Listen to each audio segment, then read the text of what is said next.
Some days you get at your B2s and go bomb Iran. Some days you get at your B2s. It's all part of God's plan. Well, if you want that peace, you can't keep quiet when there's a picture of you hanging out on an island. Some days you get at your B2s and go bomb Iran.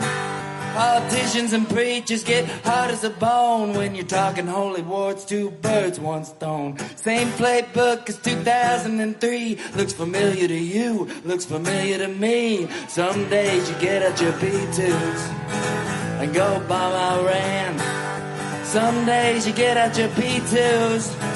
It's all part of God's plan. Well, bomb them all to hell, every boy and every girl. Be the change in the regime you want to see in the world. Some days you get out your B2s and go bomb Iran.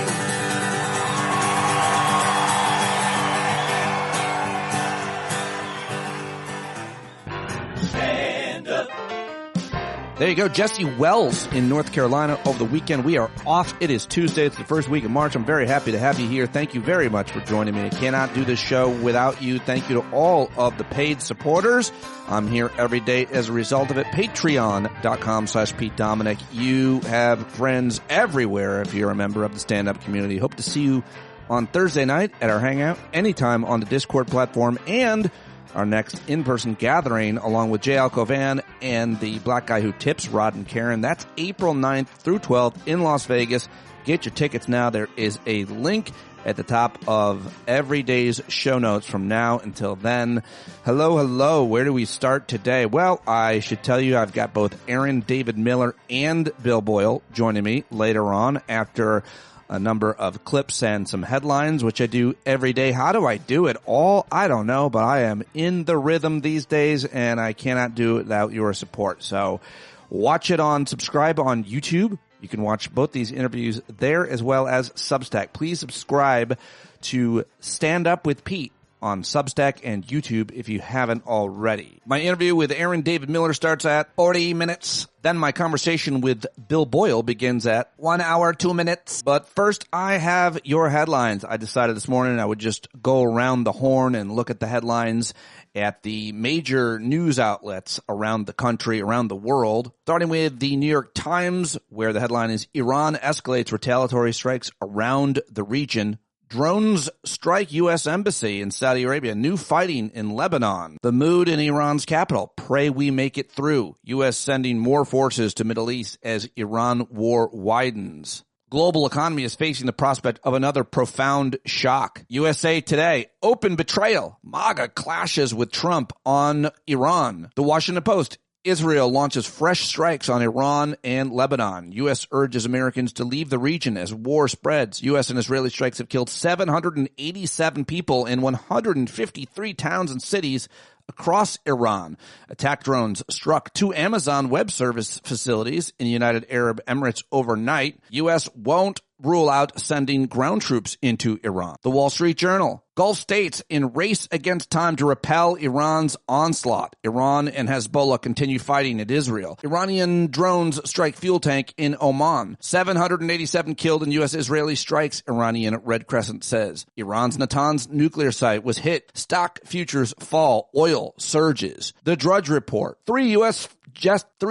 fighter jets shot down in Kuwait by friendly fire. Death toll climbs to 6. Exploding drone boats enter fight.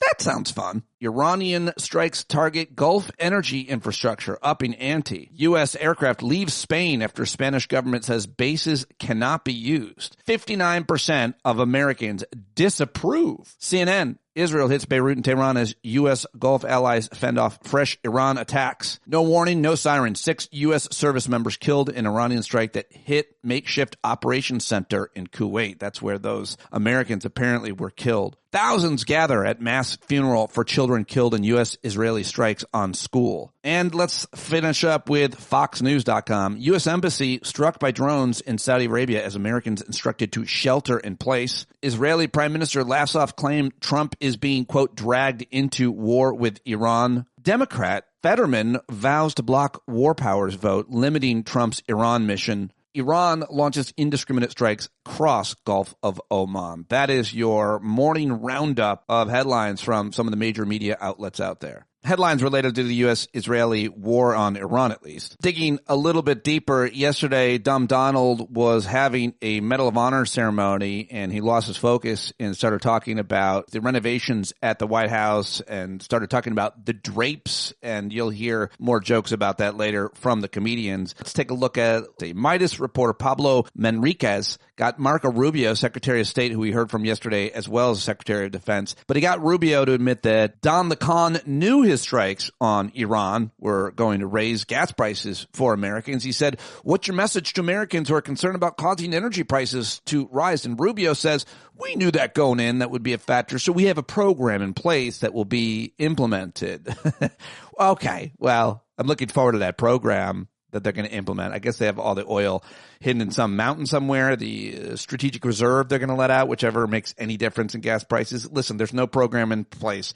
Gas prices are going up. That means probably so is everything else. But don't worry, Fox News host Jesse Waters and frat boy serial sexual harasser said that mortgage rates are already ticking up. You're going to see little inflation, but it's a successful operation. Prices are going to go way down, and the stock market is going to rip.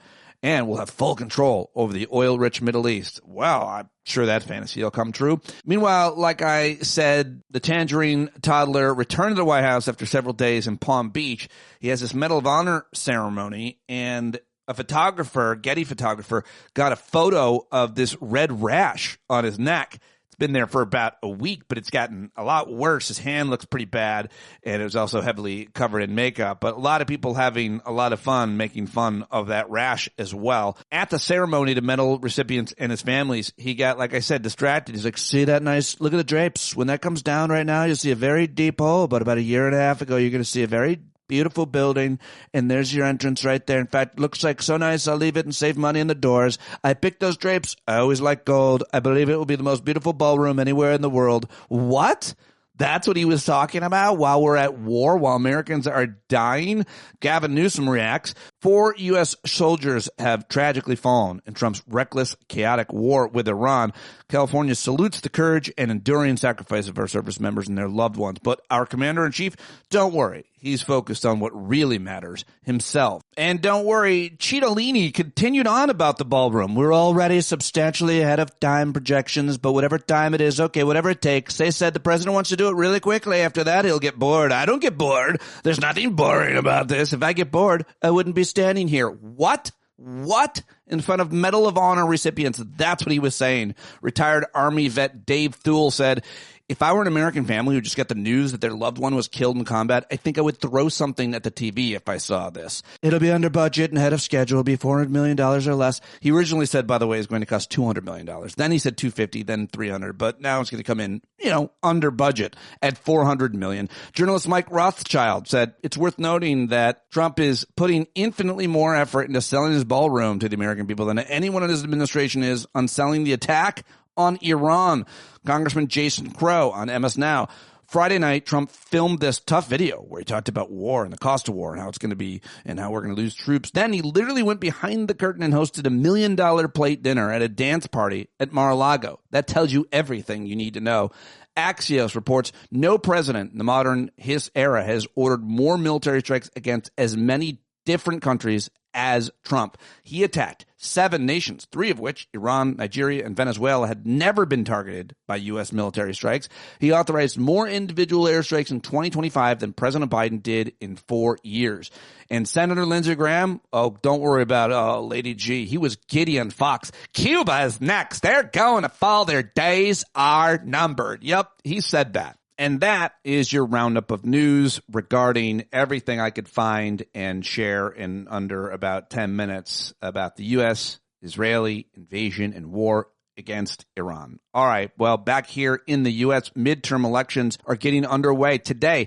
Texas, North Carolina, and Arkansas will hold their first primaries of the year. All eyes are on that Democratic Senate primary. Well, the Republican one as well, obviously. Senator John Cornyn facing a tough primary challenge from a guy even crazier than him, Ken Paxton. Democrats are weighing whether to vote for Jasmine Crockett or James Tallarico. My friend Allison Jaslow is running in North Carolina's 3rd district. She's up for election today. So lots to watch with all of these midterm elections underway, the primaries underway. Yesterday, the Supreme Court justices heard arguments over a law that bans drug users from owning guns. If they overturn it, Hunter Biden could get his law license back. How about that for you, Kevin Richberg? You need Hunter Biden in the headlines somewhere. Citing rising costs and shortfalls in federal support, about 20 states have moved to limit access to HIV treatment. That's bad. A trial began yesterday to determine whether Live Nation, the concert giant that owns Ticketmaster, is a monopoly or not. Both victims in yesterday's shooting outside a bar in Austin, suspected a terrorist attack,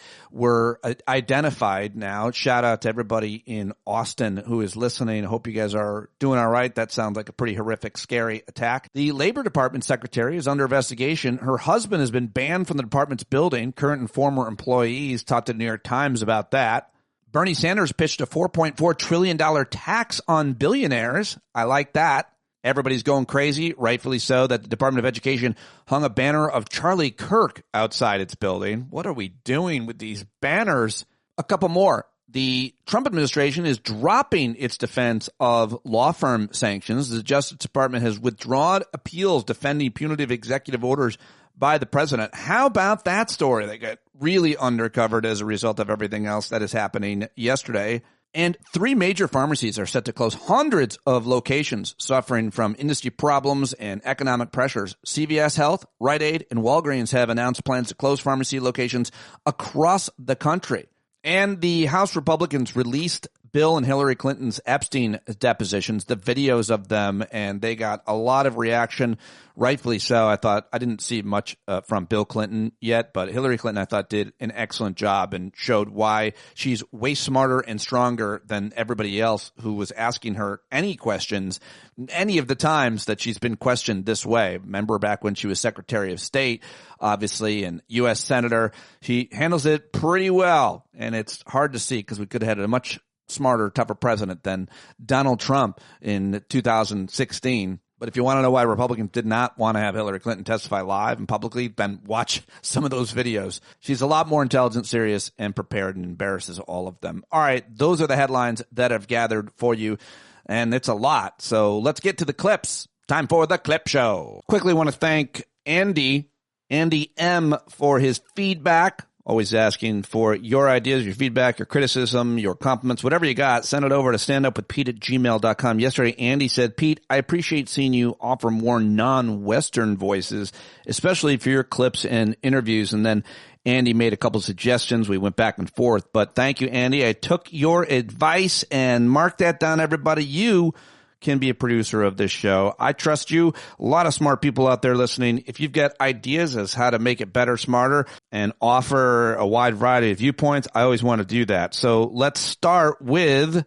former Swedish Prime Minister and now co-chair of the European Council on Foreign Relations. It's Carl Bildt on CNBC. So let's start with a Swede, Andy. Wars of necessity and wars of choice. This is a war of choice. Why did he decide to go for this particular war? I think there are 3 factors. One is significant pressure from Prime Minister Netanyahu. This is the war he wanted. Secondly is the fact that the regime is very weak after the internal protest and after what happened in June, the strikes at that particular time. And the third factor, I think, is that President Trump, who spoke in very, very different terms during the election campaign and prior, has got a taste for the use of U.S. military power.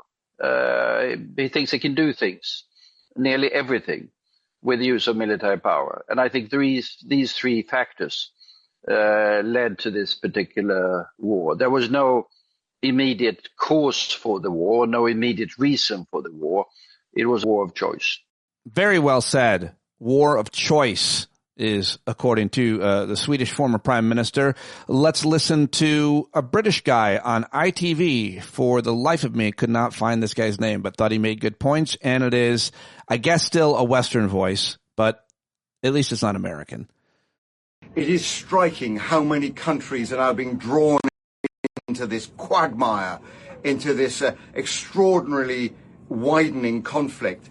Iran's retaliation is now touching Cyprus, Israel, the UAE, Qatar, Kuwait, Saudi Arabia. And we're just talking about the opening days of this war. Lebanon also now being sucked into the conflict. I think the reason that Iran is trying to spread this conflict is to teach America that there is no such thing as a pain-free war, that Iran in turn will strike where it sees American interests or where there are American bases located. So this is kind of a logical strategy, if you like, from Tehran. And it's easy to say that, there's a mad theocracy in Iran. But in many ways, Iran is acting like a rational actor. Instead of just absorbing punishment, it's seeking to retaliate, to strike out at a wide range of Arab countries as well, making sure that America, that Israel understands that any conflict cannot be contained. All right. Well, there you go. How about that? Any conflict cannot be contained. We've heard that from a lot of people. Let's head over to the YouTube show Breaking Points with Crystal and Sagar. I like them a lot. Not always. Don't agree with everything that they do or say, but they have a lot of different contrarian points of view. I've always been interested in their guests, including this guy who I haven't heard of. Maybe you have. He's a pretty big deal apparently on YouTube because he predicts a lot of things and gets it right using game theory, and he's like an academic. His name is Professor Zhang at Predictive History, and he gave out his prediction of what's happening here. I don't know if I buy all the Illuminati stuff and all of his predictions, so I wouldn't let it terrify you, but it's pretty interesting. So I want to get some non-Western voices like Andy mentioned. How do you like this guy? What is the calculus that he was making here that led him to take what, already appears to be catastrophic actions? Right. Okay. So this is the key question. Why do they do this? I think there are three possibilities. Okay. And I think all three possibilities are valid.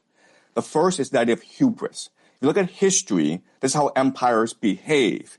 So the Mindoro kidnapping was quick, successful, and it was adrenaline rush for Trump. And that made him overconfident in the capacity of the American military. Okay, so hubris is a factor, and we see this throughout history. Why did Hitler invade Stalin? Because he conquered Europe really easily, and he thought it was invincible, right? And that led to the destruction of the German army in the Soviet Union. So hubris is a factor. Then you have to look at internal political calculus, where even though America does not benefit from this war against Iran, Trump himself personally benefits. Why? Because the Saudis and Israelis are bribing him to attack Iran. Remember that the Saudis invested $2 billion in the private equity fund of Jared Kushner, who is the son-in-law of Donald Trump. And the Israelis, through Miriam Adelson, have been financing Trump's political career, right? So Miriam Adelson, a few months back, said that she will put up $250 million if Trump were to run a third term. So Trump is getting a lot of financial and political support from the Saudis and Israelis. Also remember that if this war goes sideways and Trump is forced to use ground troops, he will probably get approval from Congress, and this will give him emergency war powers, which will allow him to influence the midterms. So Trump is thinking about a third term. And I think at the ballot box, he probably won't get it. But if there's a war going on and you can delay elections and you have emergency war powers and people rally around the flag, then he probably will get a third term. And the last factor that is very important is the eschatological factor, where if you look at the Epstein files, it's clear that we are run by secret societies. It's clear that the world is run by these individuals who have a lot of power. We don't know who they are, but they control the military. They control the national security apparatus. And these people, there are different names for these people. You can call them the Illuminati. And the Illuminati are composed of three major groups, okay? You have the Jesuits, who control the Vatican. You have the Septine Frankists, which control the modern state of Israel today. And you have the Freemasons, which control the national security apparatus of the United States. And they believe that Israel, this war in the Middle East, is key to the end times in creating heaven on earth. So it's almost like a script that they're following, even though it doesn't make any geopolitical sense. Okay, so I would say that these three are the best reasons why this is happening. Wow. All right. Well, that's terrifying. But Professor Zhang, Predictive History. Go check him out, I guess, if you want. And now here is another foreign voice. And again, I lost track of some of these guys' names finding them, but I thought this was smart, and he's a British guy. So forgive me, Andy. Iran has realized that the other Achilles heel of its neighbors are their reputation for stability, for tourism, for business, and for investment. And if it can hit that by attacking airports, by attacking luxury hotels, that can do maybe as much damage or more damage than short-term attacks on oil infrastructure or on shipping. So I think what Iran is trying to do is it's trying to put pressure on those countries to say to the US and Israel, this is really hurting us, please stop.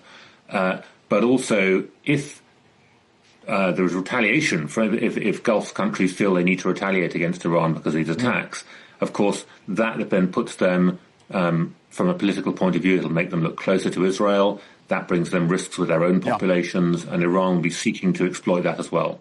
So Iran has realized that the other Achilles heel of its neighbors are their reputation for stability, for tourism, for business, and for investment.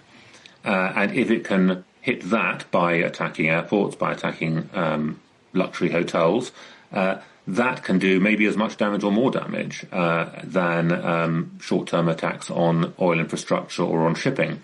So I think what Iran is trying to do is it's trying to put pressure on those countries to say to the US and Israel, this is really hurting us, please stop.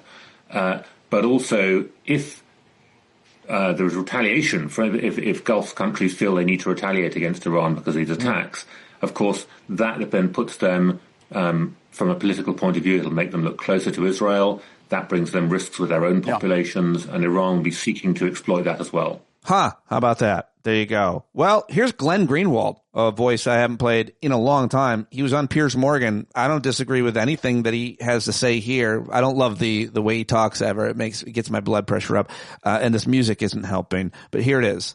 He's right. You said none of us should be mourning a vicious dictator. And the one thing, the two quick things I will say about that is, we were told that about Saddam Hussein. We were told that about Muammar Gaddafi. Certainly in Libya, we were told, Muammar Gaddafi said that's certainly a good thing. What came after in Libya was some of the worst, most nightmarish dystopia that the world has seen in the past 50 years, certainly far worse than what it had under Gaddafi. And I think a lot of this depends on what succeeds in Iran. Is it going to be this incredibly destroyed state, balkanized with anarchy, where ISIS and Al-Qaeda can fill the power vacuum as they did with the invasion of Iraq? Is it going to be an even worse tyrant like the Shah of Iran was, or some other worse militias and factions? And then the other point is, it's a little bit hard to hear the United States and Great Britain and other countries say, we're doing this for the moral reason that we want to cleanse Iran of tyranny, when our closest allies and partners in that region that we prop up and give military technology and spying technology are at least as savage and brutal dictatorships as Iran is. Saudi Arabia, Egypt, the Emiratis, going throughout the rest of the world to Uganda, Rwanda. We love dictatorships. We prop up tyrannies all the time. I think it's very hard to make a moral case, especially as you're bombing civilian places all throughout Iran, that we somehow are doing this because we want to bring freedom and democracy to the Iraqi people, the Iranian people. The last time we did change the government in Iran, we imposed a horrific dictator on them for 20, 30 years called the Shah of Iran. And now we want to do it with his son. So these moral questions are much more complex than, is the Ayatollah a good or a bad guy? Yeah. Really good by Glenn Greenwald. And this is very good as well by Tucker Carlson, which I didn't think I'd ever say either, but he makes some pretty good points. And I only play it because I know he's a Christian white nationalist or opposing to be one. But I think it's interesting here that this is what he is telling his massive, massive audience on the Tucker Carlson show on YouTube. Everybody knows the only reason we're having this war is because Israel wants it. This is their last chance, they believe. This presidency is the last presidency where they're going to have unequivocal bipartisan support. You can't primary every Thomas Massey, and there's a whole army of them coming at some point because everyone can see what's going on. And you could shut down X, and you can shut down the internet. You could be like Great Britain and arrest people who protest Israel, but attitudes are not going to revert to what they were 5 years ago. Sorry. And they know this. So this is their last chance. What's so amazing is that Israel, which at least is acting in what it perceives to be its own national interest, is joined by its shills in the United States, of course. But really, its only other ally in this is the American news media, whose job it is to tell you the truth and inform you as to what's happening, to tell you, hey, wake up, the world could be changing, and it's going to affect you and your family. Instead, they've been lulling you to sleep with the same variety of transparent lies and propaganda. Wow. That music really put me on edge. But what do you think of Tucker Carlson there? And now let's go to a couple American lawmakers or leaders. Here's the governor of California, Gavin Newsom, yesterday. Donald Trump spent more time talking about his ballroom than he did about the loss of those lives. Review the tape. Spend more time talking about the curtains and his ballroom than he did the 4 service members that died because of his operation in his declaration of war without congressional consent. He still has not articulated clear vision of what the end game is, period, full stop.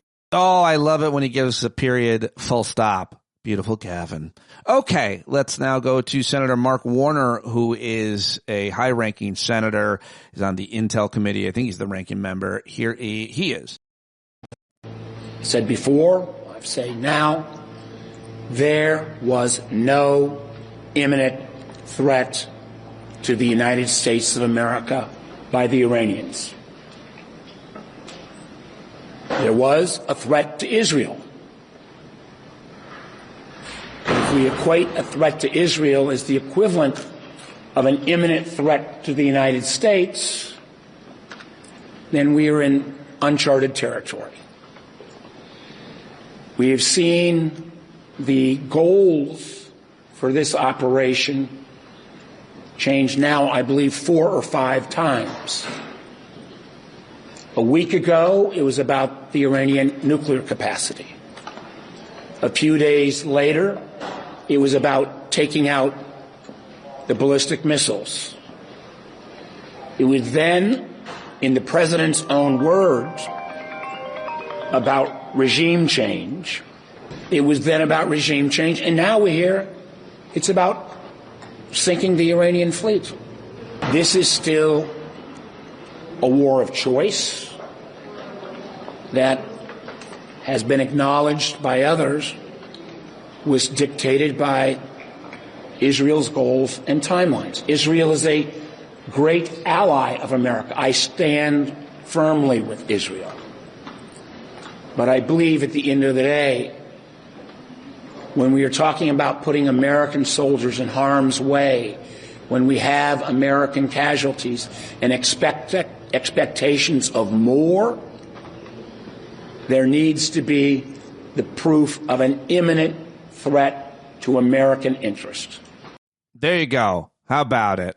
That's Senator Mark Warner. And now let's go to 60 Minutes, who on Sunday night did a segment on the threats against judges in America, which is a new thing, right? I can't imagine why it is, except for I thought they did a pretty good job spelling it out. Threats against federal and state judges have doubled in recent years, reaching record highs in 25 and 26.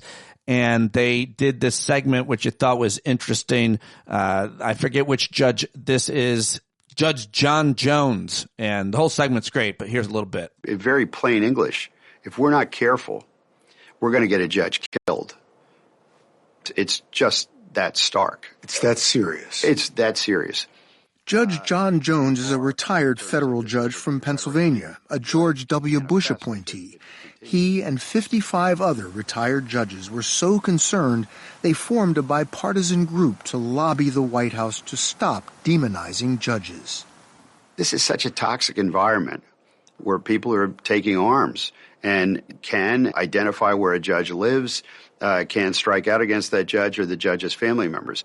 So when President Trump attacks judges as rogue, deranged, corrupt, what do you think he's doing and why? I think that he's attempting to delegitimize the federal courts. Why would he do that? What's the benefit to him? It's a presidency sort of on steroids. And you have a very dormant, I think, United States Congress and a president who means to really say what the law is. Well, you know, civics taught me that Congress makes the law and the president faithfully executes the laws of the country. We've turned that on its head right now. Judge Jones told us this White House is testing the bounds of presidential power. Today, the Trump administration is facing 600 lawsuits contesting its agenda, from immigration to job cuts. Judges are caught squarely in the crossfire. All right, just a little bit from the 60-minute segment the other night. Now let's get to the comedians. I've got some jokes from Kimmel, Colbert, and Jon Stewart, who is hosting a daily show because it's Monday and that's when he works. So will any congressional leaders be more forthcoming with the American people? Is anybody going to let the American people in on the plan here? Is there a plan? Does the president have a plan to guarantee that that happens? No, it's not his job or my job to do this. How many times do I have to tell you? Why are you trying to ruin my war? Why?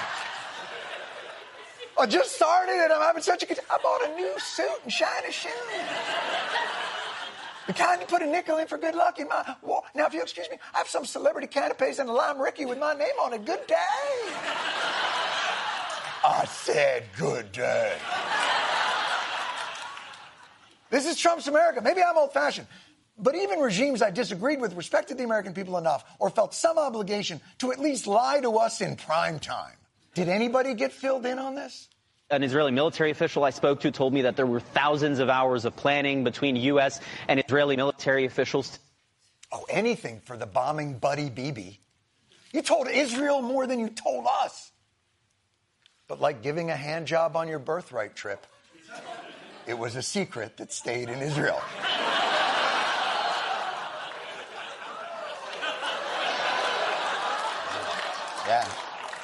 Yeah. They did it. They know. On the bus, under the blanket. They know.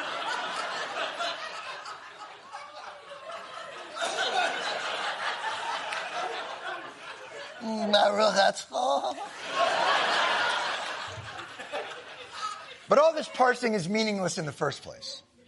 We can expose their hypocrisy and contradictions and arrogance till we're blue in the Congress. The right doesn't care. They supported Trump for a very particular reason.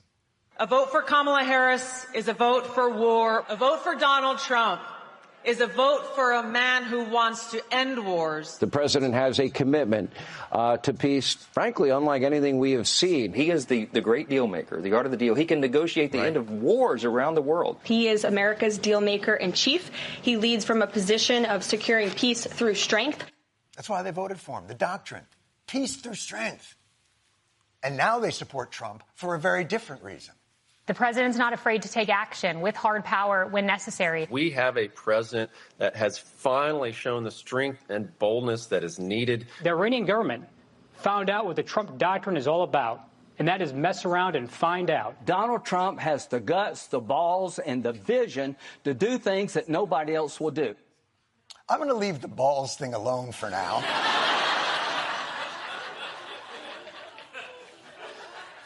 But how quickly the right has gone from peace through strength to peace through war. And we're all just along for the ride in a war with no clear purpose, no end in sight. It's all just at the whims of Donald Trump. Yeah, there you go. Jon Stewart. I usually try to end the clip on a laugh, but he went to a sight gag that was a callback from like last week that I certainly missed, but I guess if you saw last week, you caught it. Anyway, let's go to Stephen Colbert on CBS last night. Welcome to The Late Show, everybody. I'm your host, Stephen Colbert. You know, look,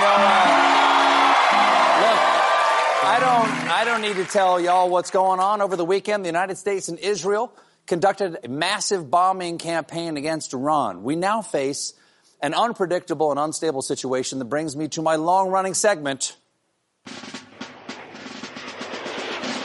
America at what? We haven't run that graphic in 6 years. I said long-running, not frequent. This military mission has been dubbed Operation Epic Fury. Fun fact, Epic Fury is an anagram for Forget Epstein. Now, right off the top, can we check that? Can we check, make sure that's the case? Fact check that?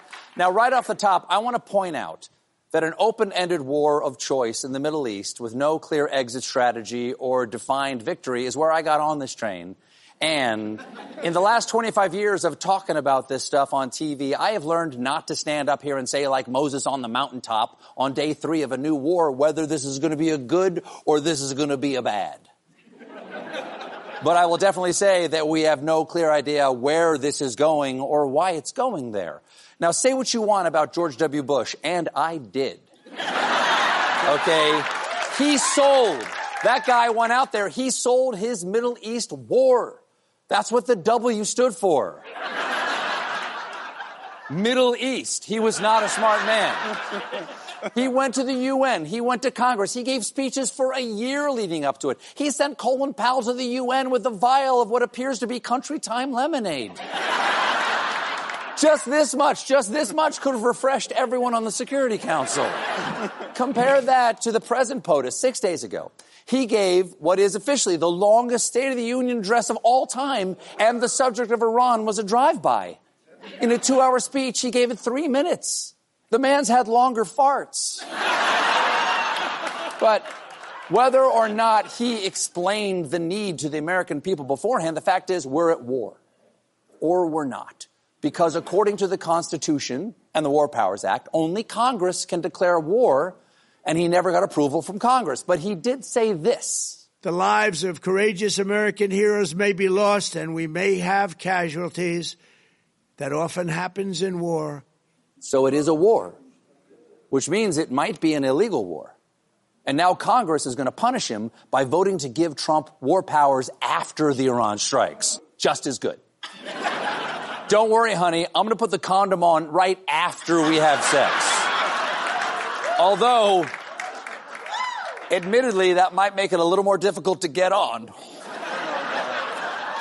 It's like trying to put a glove on mashed potatoes. I had to take it all the way to that because that made me laugh very hard. A glove on mashed potatoes. And finally, here's Jimmy Kimmel last night on ABC. Monday, we're back. I'm glad when we left you last week on Thursday night, we were not at war, and today we are at war. We are at war. And yeah, I used to say the one thing that surprised me about Donald Trump in a good way is that he hadn't gotten us into any wars. Now there's nothing good about him. There's zero. In retrospect, we should have seen this coming 2 weeks ago when he convened the first meeting of his new Board of Peace. He met with the Board of Peace. 8 days later, we're at war. Turns out they probably should have just given him that Nobel Prize. I mean, remember Star Wars R2-D2's playing chess with Chewbacca and C-3PO suggests he let the Wookiee win? We should have let the Wookiee win. Now we have no arms. Poor Guillermo. And I know it was a tough weekend. Guillermo, I know you and the Ayatollah were very close, right? Every morning, Guillermo would call him. He'd say, "Hola, Ayatollah," and they had a great conversation. Yeah. I'm sure you'll find a new Ayatollah. I bet you'll find an even better one. Yeah, I think I'll be okay. This Ayatollah was 86 years old. I feel like they could have killed him by slamming a door really hard. It's early Saturday morning, just after midnight, the Pentagon launched what they are calling Operation Epic Fury, which is different from its original title, which was Operation Abstino Distracto. It was a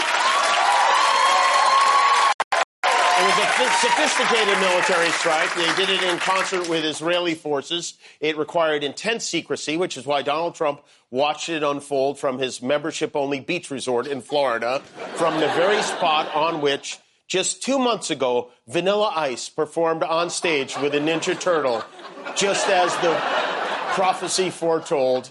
The president monitored the attack from his super-secure bunker at Mar-a-Lago. Don't worry, I'm sure these fabric curtains are totally soundproof. The ceiling is open.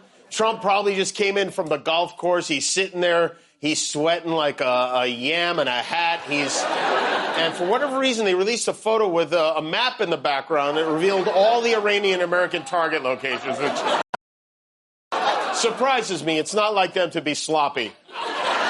He launched a top-secret military strike from the same kind of enclosure they use to sell hummus at a farmer's market. You know, people stay at Mar-a-Lago. They have guests on site who rent rooms for... How does that work? Don't go in the cabana next to the pool house. They're having World War III in there tonight. There he is, Jimmy Kimmel, and that is it. Those are your headlines and the clip show that I put together for you today. Hopefully you appreciate it. Remember, you can always pay more if you're getting a lot out of it. I put a lot of work every day into this daily podcast. Some people say I shouldn't do the podcast every single day, but I like to think there's a lot of the value in it. But I have to see that as well, so make it happen. If you're not already a paid subscriber, we have a lot of free subscribers. If you could upgrade to $5 or $10, that'd be amazing. Thank you very much. Patreon.com/Pete Dominic. It is ad-free, this show. Find me another podcast which is as robust and smart as mine, this one, that you have made happen for almost 6 years, well, over 6 years now, that is ad-free. All right. Has great guests as well. I've got Bill Boyle coming up. First, Aaron David Miller. He's Middle East analyst, author, negotiator, senior fellow now at the Carnegie Endowment for International Peace. Go check them out and support them. He was previously vice president for new initiatives at the Woodrow Wilson International Center for Scholars. He's been a global advisor to both Republican and Democratic secretaries of state. He was a global affairs analyst for CNN, worked for the United States State Department for 24 years as well. Always love catching up with him, which is what we did yesterday, and always great to join me. He's been talking everywhere, so I'm glad he fit us in. Let's check in with Aaron David Miller, one of my favorite experts on the Middle East, politics, history, and more. There he is, Aaron David Miller. He's in tremendous demand. I really appreciate you fitting me in. We've been talking for years. I consider him a friend, a great American, a public servant, an educator, and he's been on like 15 networks in the last like 4 hours, 2 days, whatever. Appreciate you joining me, slumming it with me right here on Stand Up. Thank you very much, sir. Anything for you, you know that. I have a million questions for you, so... Okay. I'm gonna. Well, what's the best? I don't know. Was there a best question or worst question that anybody asked you in your numerous appearances? What do you think? Look, I worked for Republicans and Democrats, voted for Republicans and Democrats. The president has launched a war without in violation not only of international law, arguably in terms of war powers. Although the Democrats don't have the votes to override a presidential veto, he's offered no explanation to the public. Series of videos, and then today he explained what our objectives in the war. Doesn't have much allied support, so it's idiosyncratic. No American president, even Bush 43, had a fair amount of support for Iraq. So I guess that's the question. When we act like this, we need to ask ourselves some questions. Not only can we do it, but should we do it? Right. What will it cost? And what are the metrics for getting out of it? In other words, how do we use military power to produce an end state that is beneficial? And so I think a lot of those questions are now at sea. They can't be answered.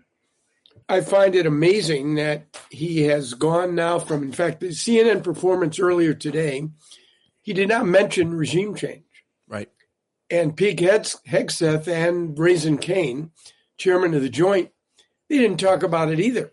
I think the president now understands that ain't happening.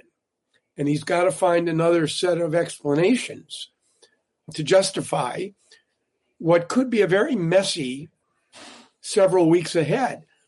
Iranians don't want to let him out of this.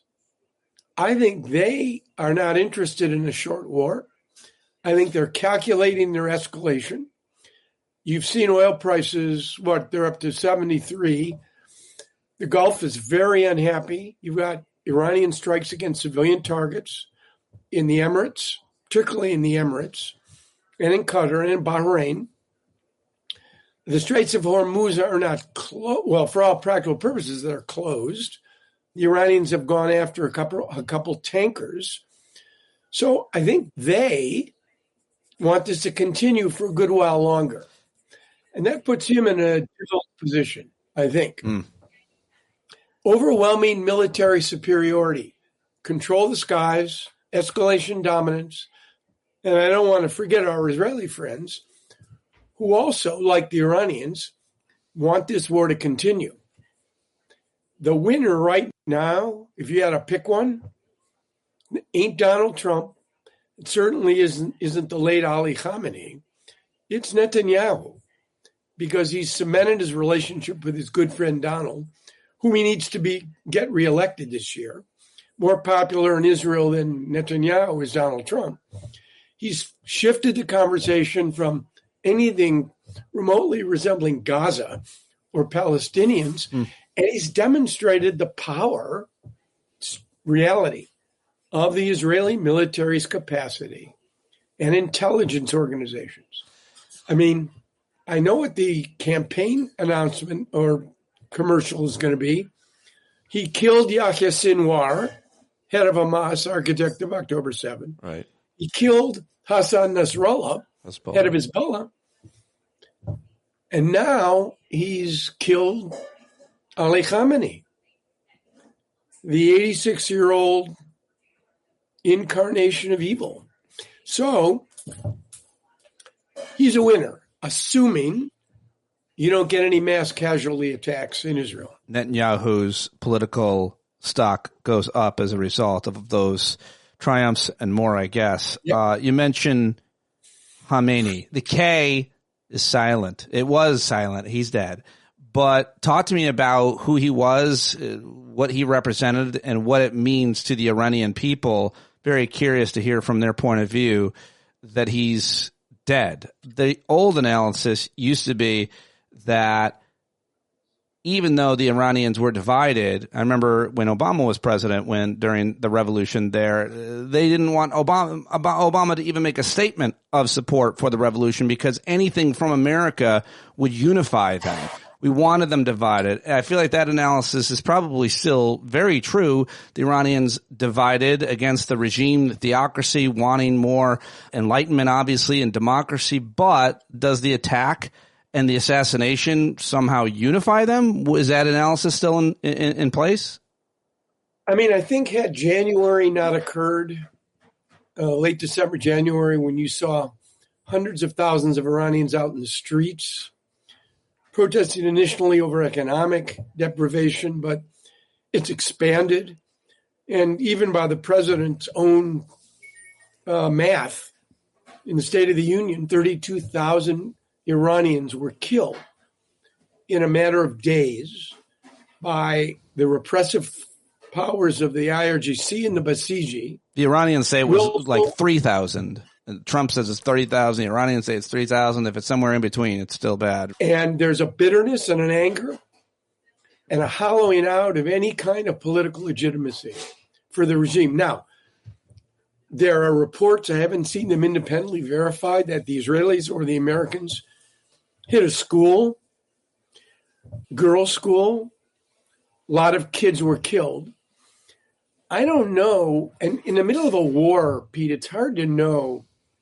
And there have been celebrations in the streets in the wake of Ali Khamenei's death. What, maybe 20% of the public before this started, 30%? You could have argued were regime supporters. I think that ship has sailed. The real question, as far as public opinion is concerned, is how do you, facing 1 million men in uniform, Basij, IRGC, military, how do you mount a popular uprising? And it seems to me the only way this could possibly happen is if the security services fractured and you got enough IRGC or discontent military who said enough, we're not a revolution, we're a country, and we can't continue the way we've been continuing, and they break with the regime. You have infighting, and they refuse to fire on demonstrators out in the streets. That we have not seen anything. And that raises the question of whether or not the Israelis or the U.S., before they were contemplating this thing, had a ground game in Iran. Were they cultivating these dissident elements in the security? The Israelis clearly have their people on the ground.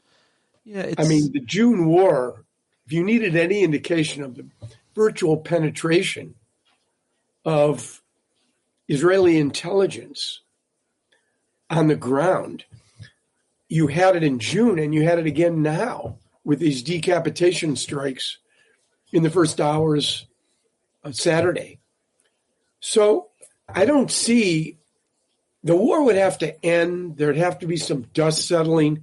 But even if that happens, you're going to need elements who control the money, the guns, the oil to support these demonstrators. That's hard. Don't see it. Nobody sees that I've seen analysis anywhere sees that kind of bureaucracy organization is in any way right. And there. One last point: you can't do this from outside. You know, the baby Shah Reza Pahlavi. You can't. Yeah. You can't run a ground game from outside. He's got no ground game, apparently. I don't think so. His name's being mentioned a lot inside. I think it reflects the vacuum of leadership. Yeah. As somebody, this is an Iranian that's been in exile for a long time, wants to slide in and take over. People just generally don't love that either, is my guess. There are a lot of other really important questions we need to ask. And like, what's going to happen with this conflict, or what do you make of? So much has changed. The analysis have changed so much because of the power restructuring in the Middle East with the Arab states, Israel, Saudi Arabia, specifically, obviously Jordan, the United Arab Emirates, Qatar, the role that they played in the Israeli-Hamas war, and how the dynamics have changed, how basically it would seem that the head of the Saudis and the head of the Trump family, or the prince, Jared, they're pretty good friends. They get along. They negotiate. They talk. They do business. A lot has changed in that dynamic in the region. We hear that MBS was quietly urging for this. What do the Arab states want? Whose side are they on? They've been getting attacked to some extent too. Some of them. Yeah. I mean, it's complicated, right? Because geography is destiny. And the Gulf states are vulnerable. I think they're stunned and shocked by the fact that the Iranians have willfully and intentionally not only gone after our bases, as many missiles have hit the UAE, roughly 39% of the, now it's 680 short and medium range ballistic missiles and thousands of drones the Iranians have launched, as have hit Israel. I think that stunned the Gulf. And I think they are probably pressing, it would seem to me, the Omanis in particular, for Trump to figure out how to bring this to an end. I don't think the Iranians are going to let him off the hook. I think the Iranian calculation is to escalate gradually, see if they can expand the war using their proxies, the Houthis in particular, and exact some blood. And I hope that's not the case, because the Israeli calculation is much different. They want the war to continue. We've seen the drastic changes in weaponry over the past few years in war from obviously Ukraine and Russia and the Middle East as well. There are all these drones being used specifically. And now you always start to hear about calculations of who's got what and how many do they have and how long does it take to reload. We're hearing that a lot in terms of the naval fleet there. And there's some analysis that the Iranians have like 10,000 of these drones underground. And what happens if they continue this war, the Gulf states run out of their interceptors to shoot these down? Do you see the change in weaponry and these drones getting through in Israel and the Gulf states and doing serious damage? Have you read about that, seen that analysis? I don't know how accurate it is. No, I mean, I think it is accurate. We used during the 12-day war a quarter of our THAAD interceptors, our terminal high altitude air defense. The Israelis have a multi-layered system of their own, right? They got Iron Dome, they got David Sling, and they have lasers now. I think the Israelis are probably in reasonably good shape. I think we are as well. Trump said today, and Hegseth intimated it, that there's no clock on this war. The problem, I think, is drones are cheap. Right. The interceptors are really expensive. The Iranians can continue to launch these things. Every time a $10,000 or $20,000 drone is launched, you got a $500,000 or $1 million Patriot interceptor. And those economics don't work over time. So I think this is a problem. It may well impact the degree to which, the length in which we're able to carry on these activities. Got to just ask you about the analysis of the Trump administration or his foreign policy. We've talked about this before, but it must be crazy to work in an organization, an administration where you get your orders and you go to carry them out, and then you go and you see that the boss has just posted a press release, right, something different, or even the opposite, whether it's regime change or boots on the ground. You hear one thing from his deputies, his leaders, his Secretary of Defense, his Secretary of State, and then he just posts something. In the past, every president, American president, had some kind of ideology, some kind of guiding foreign policy, usually named after them. It would get named after them, right, by all you smart foreign policy folks, diplomats, etc. We have tried to analyze Donald Trump, and you could say he ran on America first, so isolation. And then after the Venezuela operation, people started talking about this idea of spheres of influence, like the way it used to be. And we would take this hemisphere, north and south, I guess. But now it's back to the Middle East. It's Venezuela. You can't really put it in a box. You can't really describe it. And I don't know how we're supposed to analyze this. It seems like a kind of ADD foreign policy, very transactional, one day at a time. And then finally, I think it was Rachel Maddow, and other people are doing this too. I don't love it, but it's worth bringing up. You know, this connections that he has with Qatar and the UAE and the Saudis and the money that he's getting, and not to mention Israel, and just doing their bidding in this case. How do you analyze the Trump foreign policy at this point? How does anyone? I mean, you've identified all of the elements. And I don't think you left any of them out. Oh, I'm pretty good. I start, the word I, and we've talked about this before, is mentioned in the U.S. Constitution only once. Now, why would the founders put a personal pronoun in the U.S. Constitution? And the answer is because they embedded the inaugural oath that the president takes in Article 2, which outlines the power of the presidency. But the broader meaning is clear.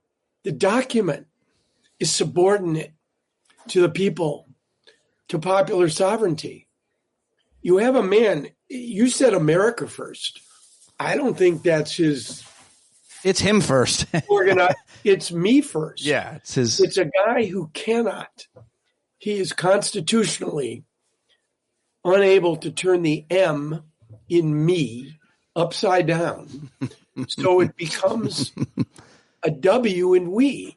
And what you see now, he said it in the wake of Venezuela to the New York Times reporters.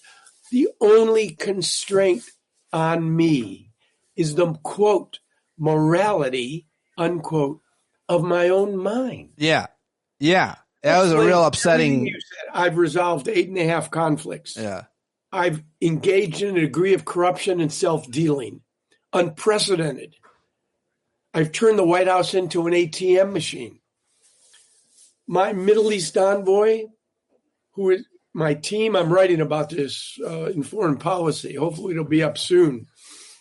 On how can you take two people, the son-in-law and the president's best friend, and put them in charge of the three most complicated international conflicts in the world today: Russia, Ukraine, U.S. and Iran, and Israel and Gaza. Yeah. Who does that? Steve Witkoff and Jared Kushner are negotiating everything. And from the standpoint, I don't know if you got this in your article, but it'd be interesting to mention, at least the Senate has to confirm the Secretary of State and others. Like, these people have no business negotiating on behalf of us. They're his best friend and his prince, his son-in-law. We didn't elect them, and nobody confirmed them. In what administration was that ever done? I guess they brought in special envoys and stuff, but they named them, and they did indeed. But no, Nothing like this has ever existed. And it's, Pete, I have to say, in the end, all this foreign policy stuff is as important as it is. It doesn't even come close to what's happening here. Good point. The undermining of our norms and institutions, the hollowing out of American values, the undermining of professionalism, of basic morality and civility and good manners. Squelching of speech everywhere they can. Buying up all these networks and consolidating, making coal great again. Yeah, you want to go for another hour? Yeah. Listen, I think if gas prices go up, Americans are going to start to pay attention. And who knows? Who knows? And mass casualties. And mass casualties. There has to be a cost for the American people, for our apathetic populace to ever care, which is what I've been fighting against my entire career. Yeah. But final question is, I do got to say, from a guess, I don't know if it's devil's advocate, but I remember in the first year, I think, of Trump won, he killed this highly respected General Soleimani. They assassinated him. Qasem Soleimani. And we were all screaming World War III. Nothing really happened. They shot a couple missiles, told us where they're going to go. Then back in, January, right away, we took power again, bombed the shit out of the nuclear plants, quote, obliterated them. What was the retaliation there? Same, almost nothing. And it does lead you to look a little bit at the near past with these players and say, well, how did they retaliate in the past? Do you think this one is definitely different, or is it going to be a whimper and a sigh? It's already proved. We're only in day 2. And as the Brits would say, we really are in early days. Look, Iran cannot match the United States in terms of its military power. Do I worry about asymmetrical warfare, cyber, or Iranian-directed or inspired terror attacks? It wouldn't take much here. This is the thing that's worried me since 9/11. You don't need to blow up buildings. All you got to do is send people who are willing to die into malls with backpacks. Yeah. I mean, I feel horrible even talking. I know, but they didn't do that before. That's what I'm saying. We always talk about these. There hasn't been a single successful terror attack directed by a foreign terrorist organization on American soil since the strike in Pensacola at the Naval Air Station. So you got to wonder, would a regime like Iran have pressed to the edge? But it's not going to be existential. They're going to survive to live to fight another day. Yeah. I'll let you go. I know you got to go to another one. I really appreciate you doing this one. Always the best. You are so good to me and to us, and we appreciate you. We trust you, and we appreciate all of your credibility. People who are listening to you appreciate and watch you appreciate you. Send me a link, and we'll talk again. Yes, sir. All right. There he goes, everybody. Take care. All right, Aaron David Miller, everybody. Check him out at the Carnegie Endowment for International Peace. Thank you for loaning him to us. Always learn a lot. You can watch that interview on YouTube under the live tab. And now it's time to get to Bill Boyle, who I also caught up with yesterday. It's Bill B in D.C. Used to be a caller. Now he's a regular guest. He's one of your favorites. I think a lot of people like that he's not out here trying to make money as a commentator and trying to divide people and get clicks and so on, but you can and should follow him. Real smart on Blue Sky at Bill B in DC. Let's do it right now with Bill Boyle. Bill B in DC, and I wanted to definitely talk to you about what your thoughts were regarding the war. What are we calling it? The invasion, the assassination. Yeah, it's definitely a war. Yeah, it's a full-on war. Well, a lot of people don't want to call it a war on my local Facebook page. Yeah, that's because they don't want to grapple with the fact that we just kicked a hornet's nest with unbelievably unpredictable repercussions. And it's going to be bad. So it's going to be bad is the shortest version.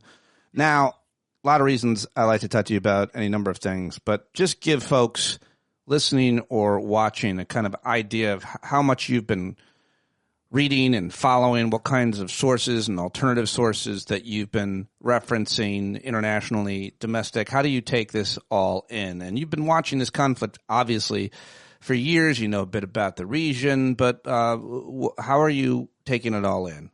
Where? Who? Wow. So I follow people like Cheryl Rofer for the nuclear stuff. She's a former nuclear inspector for the U.S. She's brilliant. Okay. Rofer. She's great.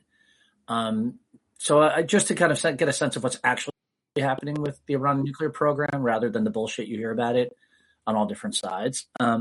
As far as the war itself and the lead up and the really terrible aftermath that's going to happen, I don't read the New York Times, Washington Post. The Economist would be one place, the Financial Times. But what I really do is I try to follow the people who I think are smart. And so I do Twitter a little bit now, but I hate Elon Musk, so I stay away from there. But I go on Blue Sky and just follow people who I know by reputation or that smart people I know follow. Tom Nichols is a guy who annoys the crap out of a lot of people, but he is a really proper analyst of this stuff. And if you sort of follow Tom Nichols, you're going to see a lot of people who really know what they're doing. Or people, I'm Bill B in DC on Blue Sky. You can go and see who I'm retweeting or reskeeting or whatever the hell they call it. Sharing. All right. Well, that's a good little background to give people. Obviously, you've got credibility, or else I would invite you here.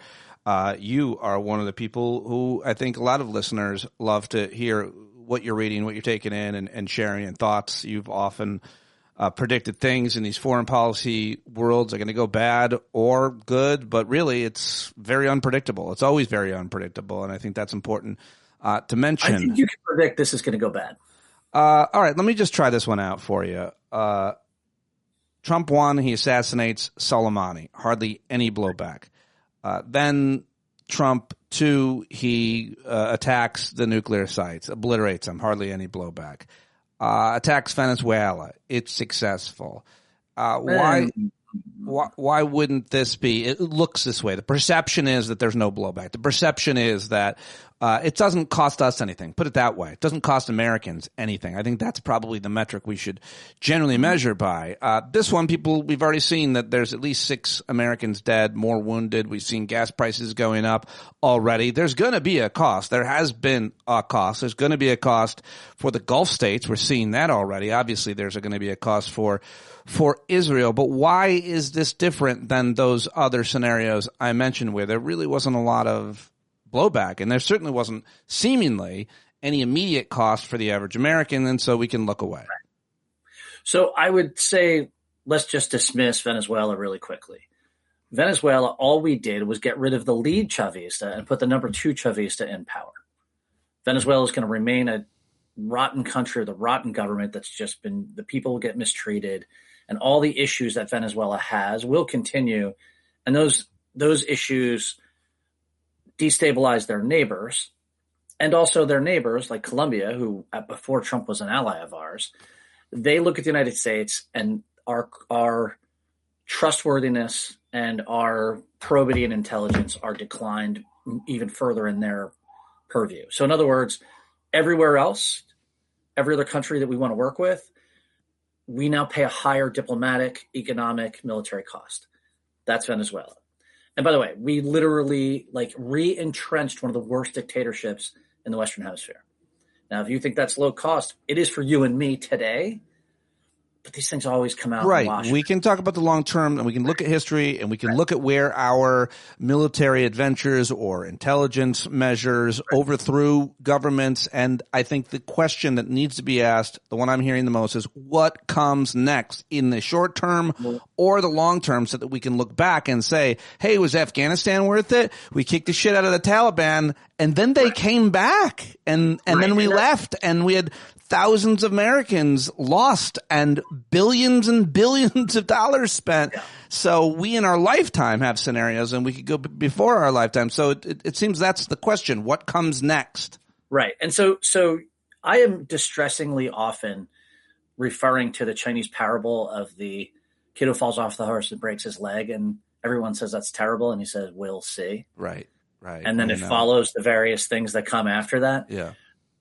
We're going to see. Because he broke his leg, he didn't have to go off to war and die. That's right. Because then they come to gets to draft soldiers, and he can't go because his leg is broken. Yeah. And everyone says, that's great. And he goes, well, we'll see. It's an important parable. It's very, very, it's played out in our lifetime. That's right. And so what's happening? So we've dealt with Venezuela, and we look at what's happening in Iran. And by the way, me doing that is the Trump people keep doing that too, so I don't feel that bad. I mean, but you said so. To start with Soleimani, you start with the bombing of the nuclear reactors, everything else. That shows exactly how powers get into trouble. When they do something, they get away with it. They get tempted to do it again. And Trump is like a heroin addict for that sort of thing. So they killed Soleimani. It had some repercussions, but not what people thought it would. We hit the nuclear reactors. It had repercussions for sure. And one of those repercussions is happening right now, which is that the Iranians watched this happening. They watched their allies failing in Gaza and failing in Lebanon. They saw the Russians losing their ability to help them. What did they do? They hardened a lot of their sites. They built thousands and thousands and thousands of drones. Their ballistic missiles now have what are called penetrators. So if you noticed over Tel Aviv, the Israelis are now shooting 11, 12 at times interceptors to try to knock down one missile, because when the missile hits the atmosphere, it shoots out a bunch of effectively dummies. And so the Iron Dome is trying to figure out which is the real missile and which is the fake. And that's why the Israelis are starting to have and you can look at this, by the way. There's a famous video that's out yesterday where it shows all these people on like a deck in a building, and the missile lands like, a mile in front of them, and they're all screaming, going, holy shit, and whatever. Watch that video, because what you'll see is the interceptors going up, and you see like 8 or 9 dots coming down. Most of those are actual decoys. So the Iranians hardened themselves. They increased their offensive capability by making their missiles harder to hit. And they built thousands and thousands and thousands of drones, Shaheds and others. So this is the analysis that, not to interrupt you, but this is really important, because what Bill is saying is being reported by all the different kinds of channels that track military movements and armaments and stockpiles.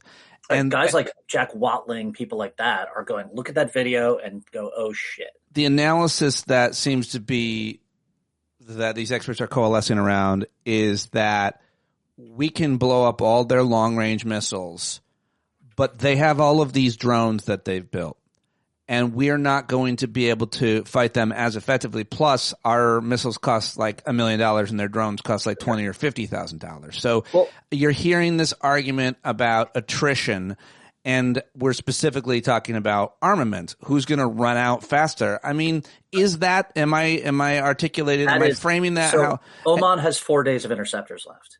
UAE has like 7 days of interceptors left. If people know what the stockpiles are, the Iranians know what the stockpiles are. So the Iranians are like, okay, cool. They have 600 left. Those guys have 400 left. We're just going to send. We've got 10,000 plus Shaheeds who are cheap to make. And it's not a long distance. I was talking to a friend who I think is a professional in this, who said they're pretty accurate. So basically, the Iranians are just going to be able to keep. By the way, and this is the other thing that's crazy about it. The U.S. is saying that we got involved. This is their latest, like their 8th explanation. Yeah. Because they knew Israel was going to attack. Yeah, this is an interesting argument, actually. It's a bullshit. It's completely bullshit. It may be, but I want to play it out. Marco Rubio, the Secretary of State today, articulated it pretty well. Go ahead. Well, he said, we knew that if Israel attacked them, they would attack us. Maybe, except the Iranians never hit an American base before in the UAE and Iran, et cetera. They've never done that. They've never really gone after Aramco's pipelines, heavy duty. They've never tried to hit, hotels. Israel has attacked Iran in many different ways, and Iran has not retaliated against American bases in the wider Gulf states. Or against UAE or Oman or whatever. Well, in Iraq, they retaliated against Americans in an Iraqi at an Iraqi base, at least. Right. Yeah, but they haven't gone after civilian infrastructure across the Persian Gulf on a mass scale. Are they doing that? Yes, they're doing that right now. And and here's the thing. This is what we did. Instead of saying, let Israel do what Israel does, and if they attack Israel, they can fight it out, we didn't just bring ourselves onto this battlefield. We brought all of our allies in the region who have far less capabilities to defend themselves. And because we did that, the Iranians can say, okay, Tel Aviv is really well defended. Tehran's not. Doha's not. Dubai's not. So why would Iran beat the shit out of those Arab? Close the Strait of Hormuz. It shows American allies that we can't defend them. It causes all kinds of global financial disruption. It hurts all these Sunni governments that Iran hates.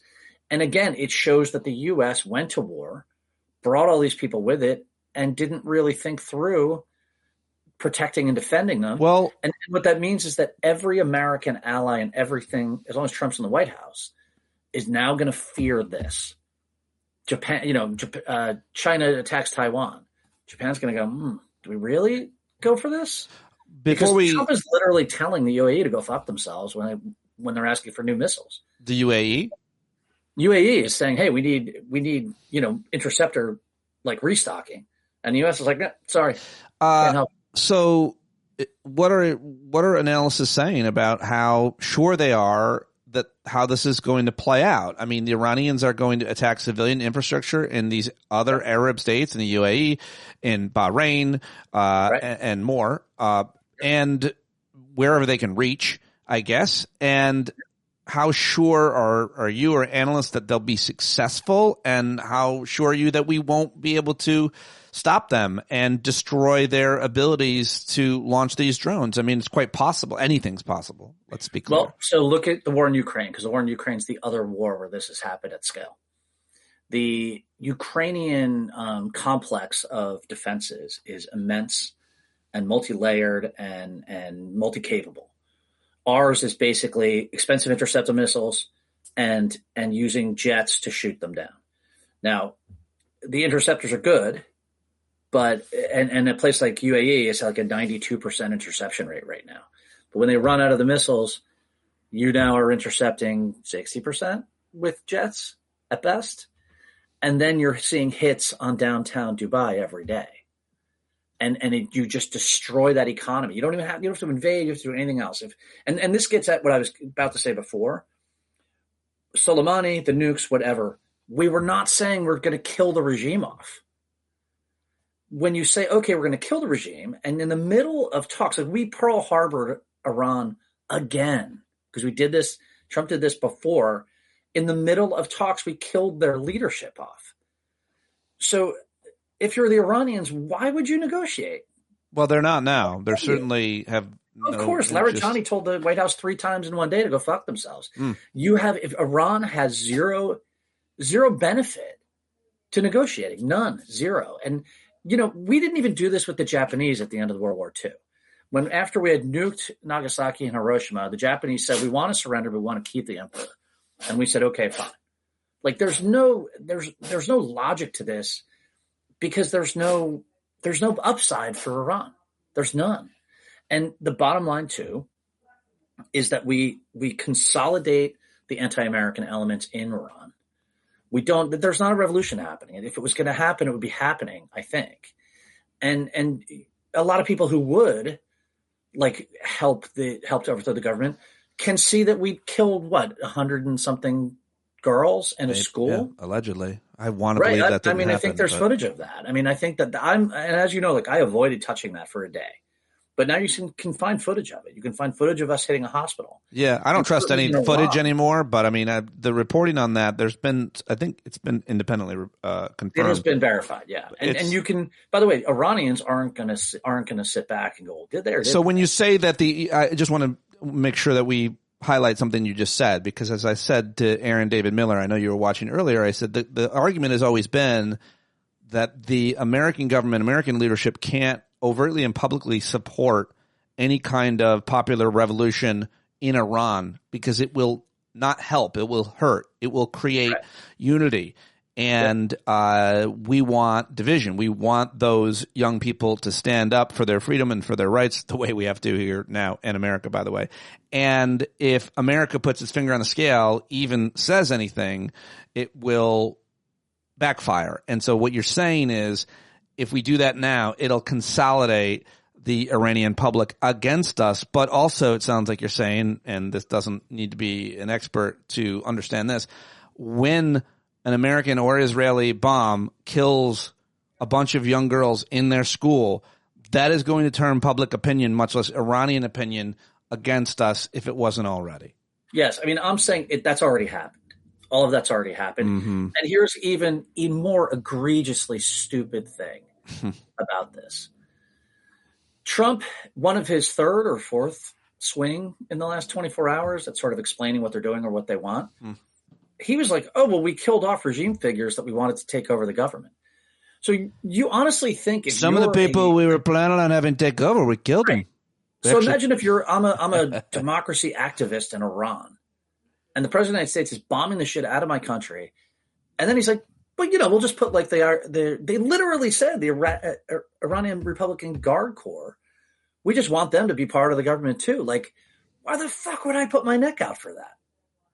I'm just going to get back the guys who tore my brother's fingernails more out theocrats and raped my sister. Like, it is absolutely incoherent. It is, I don't think when you and I talk about this, I try to say the obvious things that I don't think are being said. And that is a really people for some reason give Trump credit for having some sort of plan or intelligence. That is unbelievably fucking stupid. We want you to rebel, but we want the Republican Guard to be part of the government. Well, I think part of it is Johnny to run it. Like, it's moronic, it's incoherent, and really what it is, when it all comes down to it, when he brings up Venezuela, what he's really saying, and by the way, I'm shaking things, so I'm pounding the table. What he's really saying is he wants exactly the deal he had in Venezuela, where some regime element takes over, doesn't give a shit about democracy or about the treatment of women or any of this. They're trying to say, like, don't you care about LGBTQ people in Iran? Like, you got to be kidding me. They want a cut of the oil money. That's what they want. Well, there's a lot that we can talk about motives and incentives, and they're very self-interested, even for the Trump family, one might argue. We can get to that. But let's just go back to the point where you said anybody giving him credit for having a plan is ridiculous. And I think it's hard for us. It's hard for us to understand that an American president, even this maniac, wouldn't have a plan, or that if he had a plan or a shitty plan, then members of the military, obviously high-ranking members of the military, would be vehemently against it, maybe even resign. You would have some senators, maybe a couple of Republican senators, and so on. But we're also conditioned, when it comes to wars in the Middle East, to what happened post 9/11. And what happened post 9/11 was that the Bush administration ran like a 2-month propaganda campaign to convince the American people to support a war. And overwhelmingly they did. I never did. I was out in the streets protesting, but about 79% of Americans, including a lot of Democrats who will always have blood in their hands, did support it. That's what we're used to. We're used to having an administration trying to convince us, in that case, that they had weapons of mass destruction and a connection to Al-Qaeda. We don't live in that world anymore at all. This administration just started a war. They didn't even give a speech from the Oval Office. He put like a video up on Truth Social. So it's a completely different time in terms of politics and media and the American public needing to be convinced. About 20% in a new poll of Americans support this. So there's no support for it here. We don't have any partners hardly at all in the international around the world. And yet here we are. And he didn't even mention it in the State of the Union. I think it's hard for us to live in this version, this time, and try to square what happened post 9/11 and the run up to the war in Iraq and that political media atmosphere, and where we're at now in this bizarre world that we never imagined ourselves. And that's where I'm going to stop talking. I'll give you an anecdote about Friday night. I'm out having a beer with friends. Somebody shows up and says, so what's the story with Iran? And everybody but that guy said, we're invading tonight. Yeah. We're attacking tonight. Who was that guy? And it was because it was such common knowledge around DC. And that tells you that's another, like, that should be, even if you can sort of figure out it's coming, we knew it was Friday night. Well, you didn't, but they send the entire fleet, Atlantic fleet. Weeks. There was ships there. Mike Huckabee was telling everybody to duck and go home. It was no secret. We all knew it was going to happen. So Saturday, we literally knew it was Friday night. I mean, like, it wasn't like, it's going to happen this weekend. We're like, it's happening tonight. This guy was laughing, like, really? And we're like, sure, we've been hearing it from everybody. Yeah. There was another. I saw an article, I think, in the Daily Beast, where someone was in Joe's Stone Crab by the White House, and the next table was a bunch of White House guys high-fiving each other, going bomb, bomb, bomb, bomb Iran. We're doing it tonight. Like it's the depth of their unseriousness. Yeah, is endless. They are just people who inherited this incredibly powerful state, and they have no respect for what it means. They don't really care about the casualties. And in the end, I can tell you what's going to happen. I think Iran is going to hold out. I think they're going to hold out. They're going to say, you want to kill us off, and I'm sorry, we're not. And the whole, people don't think about the history of Iran. I think the mullah state sucks. I think it sucks. But it really exists and has such a virulent power in Iran. Why? Because it was seen as the answer to Western imposition of itself upon Iran as a country. We're doing it again. We're doing it again. And and for the Iranian state, this is what makes their heart beat. It's what gets those the Republican Guards guys out of bed in the morning. And it's just proving to the rest of Iran, those guys were right. There's no rhyme or reason to this war. Iran would have signed up for another JCPOA in a minute. They were negotiating. The Omanis were saying the negotiations are making progress. And we fucking attacked them anyway without telling them. Why can't... That's the kind of thing the Germans did to the Poles in World War II. Why isn't there a possibility that this end, we stop the bombing tomorrow, Trump walks away and says, we won, we did it, we destroyed their ability to create a nuclear weapon, we destroyed their long-range missile ability, and we got rid of their guys, a bunch of their guys, and now they can decide what they want to do. Bye-bye. Yeah, and Iran wins that scenario. Iran won if that happens. They can say whatever they want. But the world will look at that and say, okay, look at the U.S. They just blew a ton of their military power, and they couldn't force Iran to do anything. That's it. I mean, this is not, they can destroy the Iranian state if they decide to give, if Israel and the U.S. just literally try to level everything. They can, but we probably ultimately destroy ourselves in the process because of what it will do to our place in the world.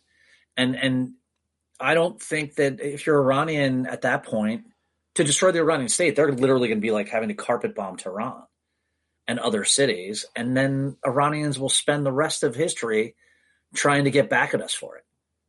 Right? I mean, this is not a winning. There's no winning here for the U.S. There's no goal. Iran didn't have nukes. Iran didn't have a new weapons program. Iran. The goal, the win is completely damaged in its ability to fuck around in the neighborhood. The win is if you don't do what we say, we'll kill or kidnap your leader. It's becoming pretty clear that you can control other foreign countries if you follow through. Not. We just killed a bunch of their leaders, and we have less influence on Iran now than we did a week ago. It doesn't.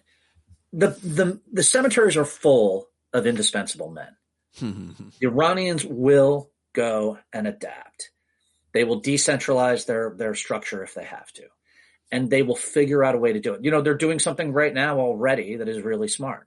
They're not running and picking another guy. They're just letting the Council of Elders kind of figure out what they're going to do. And they're just saying to the structure that's there, just keep doing what, they've thought about this. This isn't new. So they're just going. They've been thinking about this and planning this forever. Of course they have. I mean, their whole lives. They certainly are deeply, deeply and incredibly penetrated by the Israelis, for sure. But in the end, just like with the Taliban, when the Taliban started to lose because they were using 21st century technology, they went back to 18th century technology, and then right. Well, yeah, yes, it's you end up fighting asymmetric wars. By the way, I wish I would. Iran is just going to get more and more asymmetric. Now, is Iran the power it was 10 years ago? No, it's not. We already kind of won that. And yet we're giving it up they have no fucking weapons program. It's insane. It's insane. And yet here we are bombing a bunch of dirt and killing a bunch of people really because Bibi Netanyahu convinced Trump to do it. He's driving the car. By the way, I wish I was penetrated by an Israeli. Is my mic on?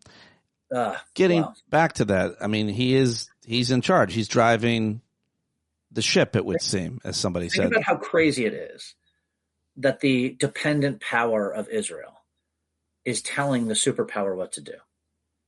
Well, they're smart to do it now because they somehow have control. I mean, he's vulnerable to their influence. Trump listens to Bibi. Bibi's like, must go now.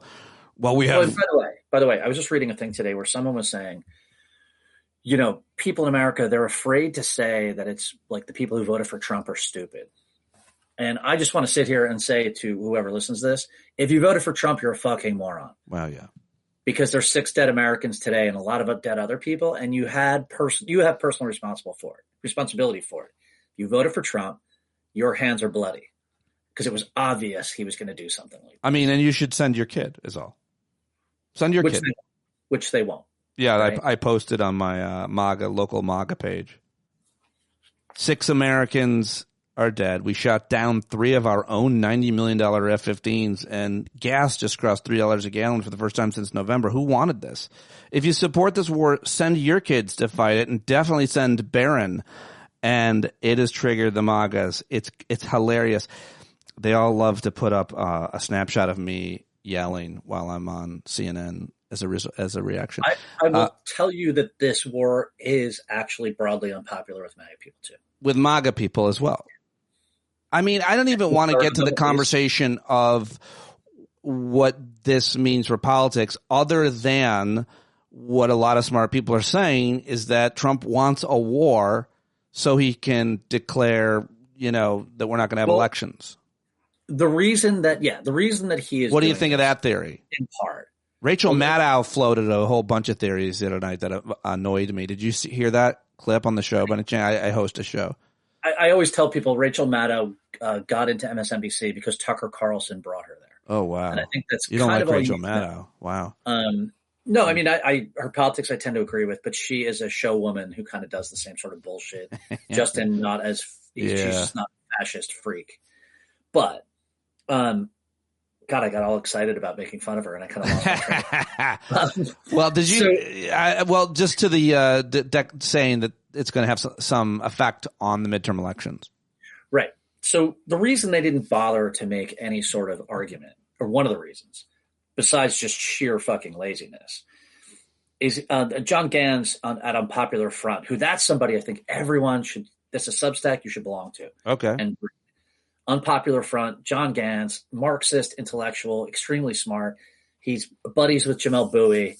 Really good guy, really smart. Actually, he's a curmudgeon and mean to people, which I love. He does not suffer fools at all. Okay. He wrote today that this really resembles when sort of the fascist revolution in Italy started to lose steam and the depression came along, people weren't happy, etc. That's when Mussolini invaded Ethiopia. And it was a way to try to re-energize the regime and regain popularity and give Italian fascism some direction again. Trump is no Mussolini.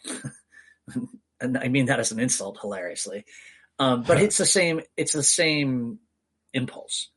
He thinks this is going to make me look like a tough war leader and we'll get an easy win. And I can say, look, we are probably strong in the world.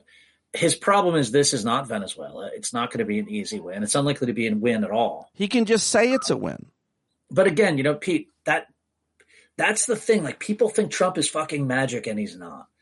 His approval rating is 36% and it's sliding downwards. This war is unfucking popular. I posted something today, like they weren't satisfied that people were incredibly bitter about inflation and that people were super angry and enraged about the immigration policy and that people, were furious with like various other things. So they started a fucking unpopular war to make things better for them.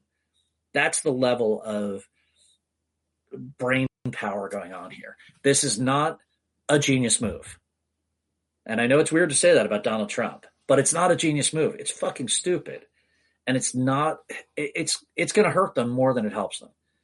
If you're a real MAGA guy, and by the way, in MAGA world, Eric Prince, I was listening to him yesterday, loathsome, mercenary piece of crap. No, doesn't like it. I played Eric the clip. Prince was like, these guys haven't thought through the implications of this at all. Yeah. And it's incredibly stupid. Right? John Bolton, my God, John Bolton, who's masturbation fantasies all involve bombing Iran. And John Bolton was like, this is so bad. This is I didn't realize that. Why did he? Oh, he's condemning it because he's like, look, I get attacking Iran's nuclear program. They haven't thought through any of it. There's no plan here. When John Bolton and Eric Prince are, rationally critiquing your policy towards Iran, you've really fucked up. Well, Lindsey Graham is for it. That's because I think Lindsey is like a 9 martini by 3 o'clock guy these days. I honestly, I'm not even kidding. I think the dude is just knocking back the martini. I'll tell you what. So what about the domestic politics, or what about the law? And Democrats, bipartisan, I guess, because Thomas Massey's co-sponsoring this bill, are going to demand that Congress be allowed to do its duty, its Article 2 duty, and authorize war or not. I mean, how is that going to play out? Well, they'd have to deauthorize it. This is not illegal. They already started it. Yeah. Yeah, what Trump is doing right now is not illegal in most interpretations, because the War Powers Act and other things Congress has done have made it easy for him. What Congress needs to do is kill that bill and get us back to a place where Congress has to say yes or no. I would love it. I mean, Massey is somebody I've generally loathed, but on this stuff, he's great. He does the right thing. And if he can get this going, if he was my rep and he managed to stop this war, I'd vote for him just in one round just to thank him. Because that would be a big deal. It would be, because that's what we really need. We need Congress to take responsibility and do its job. So where do you think this goes in the next couple of days and weeks? South. Great. I mean, what about retaliation? What about, why is that? I mean, I'm not rooting for any costs. I'm not rooting for them to shut down the internet or activate a terrorist cell. Or there's already this guy in Austin, Texas. Did you hear what happened in Riyadh just an hour ago? No, but an explosion at the U.S. Embassy and a fire. Yeah. Right. I mean, that's and that's one of 30. They also attacked the U.S. Embassy in Pakistan. Pakistan, where there's Marines mowing people down, which is awful for everybody. And Marines shot people there. That was the video that I watched. It's a real video. I didn't see the Marine holding the rifle, but they said it was Marines firing, and I suspect it was. Jesus. And by the way, I wouldn't blame them. They were about to be overwhelmed. Fair enough, but still, the mob had guns too, right? What that can create. Yeah, no, we've been there. We've been there way too many times before. Right, and so, there's no. I mean, let's just say, what's the huge upside here? What would be the upside? Is Iran going to fall apart? No. Is there going to be a shining democracy in Tehran? No. Is any of that closer than it was yesterday? No. I guess somebody might argue somebody might argue that, the best case scenario is they enter into a more, I'm not saying they're completely living in the past, but more modernity. They are not threatening their neighbors. They accept Israel's right to exist. They allow women equal rights and so on. That's the ideal, I suppose. In the way that we bombed Afghanistan into that state? I mean, I wouldn't compare the two. Iran's not Afghanistan, but I'm not saying this is going to very much compare the two. We're devastating the country in the sense that but Iran is a rich, educated country. I mean, they're not Afghanistan. It's not going to be after this. Well, yeah, but it's not Afghanistan. That's all I'm saying. The Taliban is not. We're wrecking it. We're wrecking this place. We are Iran? picking apart its infrastructure. Yes, we are wrecking this place. And we're killing a lot of people who would love to be Democrats. We're making it easier for the autocrats to stay in power. I mean, this is why, by the way, the Trump people know this. This is why Trump is like, we'll make a deal with Larijani. They know this. They have no interest in. Who's that? One of his deputies, one of Khomeini's. Larijani, I want to say the foreign minister. He survived all of this. Yeah. The Trump people were literally saying, why don't we let him run it? So just put aside the idea that there's going to be any progress towards democracy from this, because we're the ones saying we're bombing them for that, but we are showing no interest in making it happen. So who's going to make this happen? Nobody's going to make this happen. Trump, again, I'll go back to what I said. Trump wants the Republican Guard to be part of the government. Those guys are going to be like, let's get rid of the veil and make life better for women. Right. Fucking break. This is an incoherent mess, and it's going to lead to 10 other incoherent messes. You know, the simplest thing is Americans don't care nearly enough about Americans dying or having their lives ruined in a protracted war of choice, but they do care about how much gas costs. And, you know, maybe it won't go up. No, it's going to be $100 a barrel in about a week. I mean, I felt pretty sure that the trade war he started was going to destroy the economy in a way that it didn't. So maybe it won't. No. This is not that, though. Those of us out here in business, it's ugly. It's bad. Inflation's worse than it was under Biden. Yeah, and this is not going to help. This is going to make things worse. And for what? And people will. Don't you think inflation is a little more complicated in terms of connecting the dots, causes of it, than a war in Iran will? All of us connect the dot to the price of gas. Everybody's going to know. Democrats and progressives are going to hammer that. But you won't need to be a political person. Easiest sell politically. It's a war of choice when everyone got rid of Biden. Democrats lost because everyone was pissed about inflation. It's the number one reason. If there was no inflation, Harris probably pulls it out. Trump came in and said, I'm going to fix that. Then did tariffs that made it worse. And then got us in a war 6 months before the midterms that's going to make it even worse.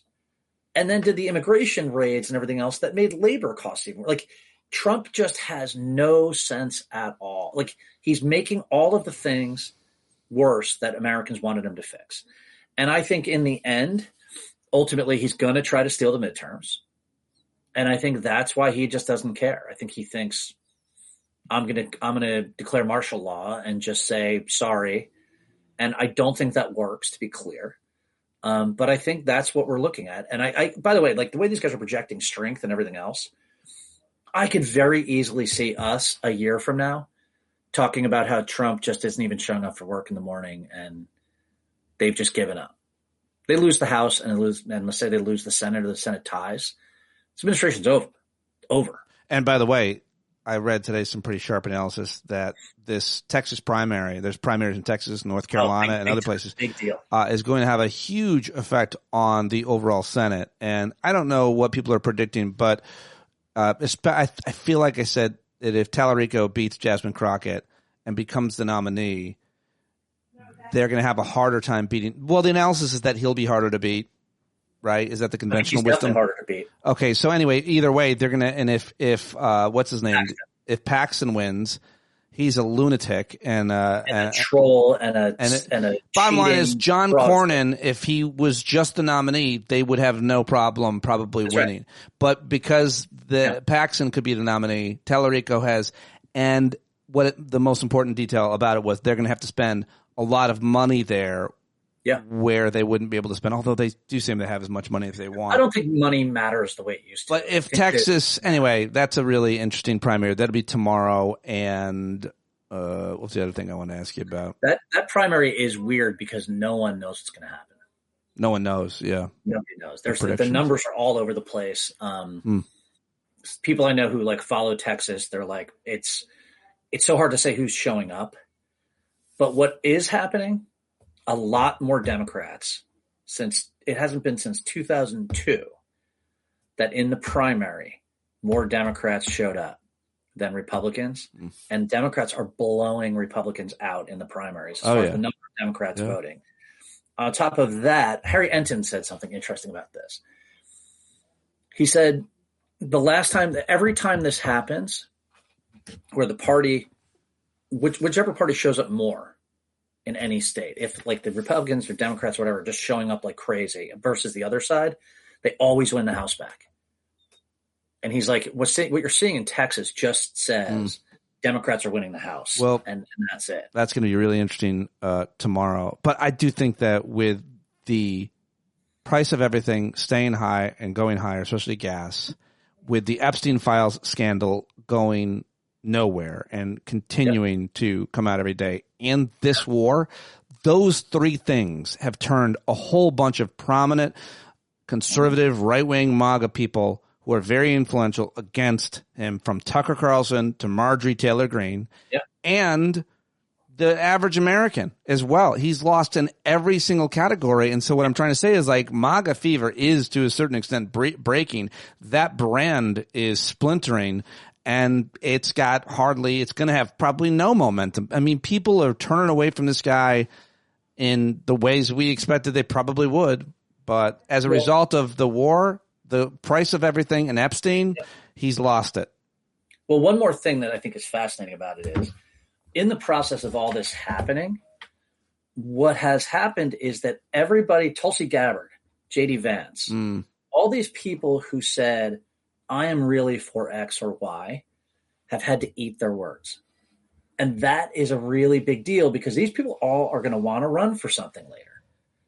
And when they go back to run, they go to run in 2028, it's just going to be Democrats cycling clip after clip. For 10 years, you said, no wars in the Middle East. And now, you're the CIA director and you're happily sitting there while Trump starts a war. Right? You're right. All their brands are shit. All their brands are shit. Everything that he touches dies, but they should have known better, because fucking J.D. Vance was calling him Hitler before he became his bootlicker. Will Powers in the chat mentions that another Republican in Montana retiring, Ryan Zinke, announced today he won't run for re-election. And guess what? Our friend Ryan Bussey is running, and it looks like, I texted him, and it looks like he's got a clear path, which would be pretty cool to have our pal Ryan in Congress starting in November. Yeah, we're going to miss Zinke. What a jet. He's a piece of shit. He's a real fucking asshole. Fuck that guy and the fake horse he rides on. Yeah. Yep. He's the dude who hit the reporter, right? No, that is the guy who's the governor. What's his name? No, Ryan Zinke was Trump's first Secretary of the Interior, and he was a former Navy SEAL. That's right. Well, fuck Zinke too, then. He's a fucker, and he's retiring, which is great. He cosplays a lot with his cowboy hats and shit. It's one of those. He's a real tough guy. But he's not. All right, Bill Boyle, really great insights. As always, appreciate you joining me live, and the almost 200 people, 150 people that are there right now. Thank you guys very much. Go follow Bill right now. His analysis is great. All right, Bill Boyle, there he goes. There you have it. Thank you very much for tuning in today. Thank you to Aaron David Miller, to Bill Boyle, and to you for supporting this daily podcast. Patreon.com/Pete Dominic. That is the last plug. Subscribe on Substack, on YouTube, Blue Sky, Threads, Instagram, Facebook, and still hanging in there on Twitter, mostly for promotional purposes. And that is all I've got for you. Thank you very much for joining me today. I greatly appreciate you pressing play and subscribing and telling your friends. I hope that if you have any discomfort or disappointment, embarrassment, irritation, resentment, anger, jealousy, or fear, that you don't see it as bad news today. You see it as good news. How about that? Because these are clear moments when we have these feelings that teach us where we're holding back. So would you rather give up and collapse? I know sometimes you want to. I know I do. When you want to walk away, or do you want to perk up and lean in? I say lean in. This moment is the perfect teacher. And I learned that from Buddhist nun. It's Pema Chodron. Okay, that's it. John Carroll's birthday was yesterday. Oh, we got to make a big deal about it. I should have mentioned it right there at the top. Go wish John Carroll a happy birthday. He writes and performs all the music right here on the show. So go to johncarroll.org and give him a birthday present. Download his album if you haven't already.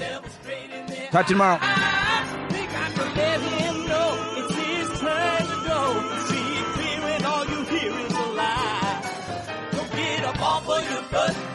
Off on your fence, even if it ain't a very friendly audience, well, they'll begin to listen when you start making sense, and you stand up, stand up. No need to point your rifle to defend your town, just stand up, stand up. You know they can't deny you what you're laying down. Boy, you better stand up, stand up. Show your face of every color, yellow, black, red, and brown. She's the place where every lost child will finally be found. There's only one thing to do before we stand our ground, and that's stand up, stand up. Well, the founding fathers saw a land for all. They had to stand up, they had to stand up. They had a keen imagination for a crystal ball, drawing all the plans for a stand up. But all they other causes for laws, and since they weren't even sin, they knew that change was gonna come before the change could begin. They had to stand up. All right, they had to stand up. We got to stand up. We got to look the devil square in the eye. We gotta let him know it's his time to go and make it clear when all we hear is a lie. Why you lying awake wondering where the money all went? It'll be the cost of freedom that'll go unspent. You can see him flee the scene of that experiment if you stand up. All right, we got to speak up. We got to reach up and raise your voice in every way you know how. Don't be toes up. You got to show up. Ain't no better time to do it but now. No need to pledge allegiance to no wanton tribe. Rise up, show obedience to the voice inside, and listen well, and it'll tell you not to